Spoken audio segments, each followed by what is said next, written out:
Dana Abercrombie, The Koalition. Thank you so much for speaking to me. What I find to be interesting kind of with every sequel is it has to be bigger. We have a different environment, we have new people. But what I wanted to know from you, what was the one thing that had to remain consistent that we both seen in the previous movie that we now see in this one that really encapsulates what Aquaman is and also what this movie is?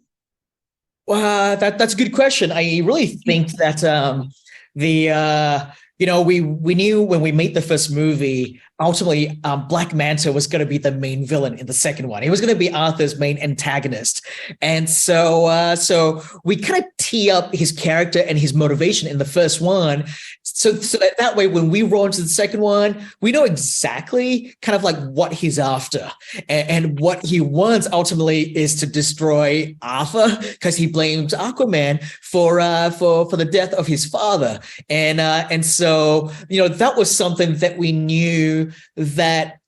Again, this is how it is in the comic book. He's a very sort of like single-minded character, and he's very strong-willed, and he's going to do anything whatever it takes to achieve that.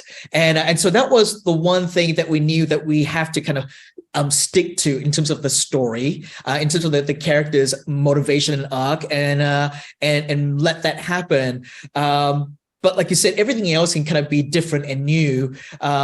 That needed to be kind of like be the North Star, so to speak.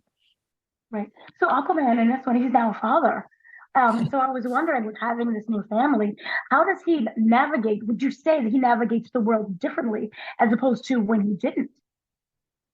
Well, I mean, part of the fun and the charm of this one is the fact that Arthur is now the king of Atlantis. So he has really heavy, stressful duties of running a nation, but then that's intercut with him changing diapers and dealing with domestic things at home. He has to feed the baby, he has to come home in time and all that stuff. And I think that's kind of part of the fun of watching his character grow from the first film. In the first one, he's a single guy, just trying to find his place in the world. And in the second one, he now knows his place in the world, but he's just trying to make it work.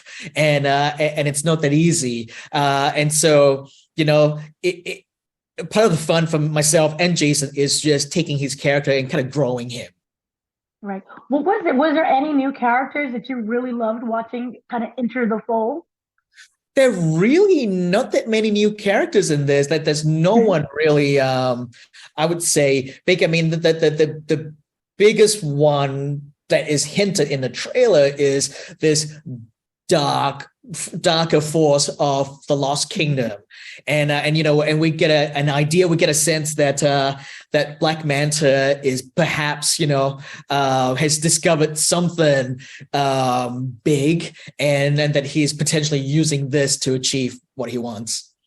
Right. So that's really the main character, new character. It's everyone from the previous movie are basically back for this one. I am fascinated by kind of the filming style of it. I know that you film kind of with the dry. I'm doing the technicalities, but the wet dry and dry. Wet.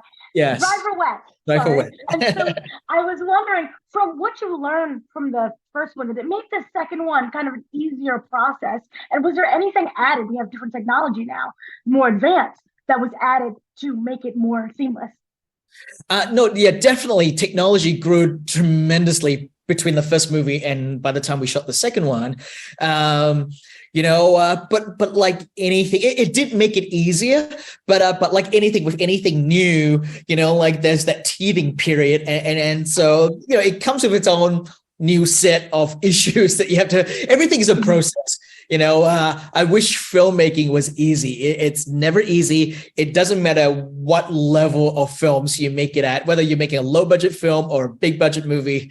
It's never that straightforward. Okay. So then lastly, what was the greatest lesson that you learned from filming the previous one? Or also this one? I really think, the biggest thing that I ultimately, was very happy with is that, we weren't quite sure how people would take to the more absurd, to the quirkier stuff of the Aquaman kingdom. And we touch a bit on that on the first one. And then I saw how well received it was, that it kind of gave me the confidence to then do more of that in the second one. And so, so like Topo was hinted that the drumming octopus was hinted at the first movie, but now we can bring him into this one and showcase him as a proper character this time. Just little things like that, not be afraid to be a little bit Saturday morning cartoon, if you will.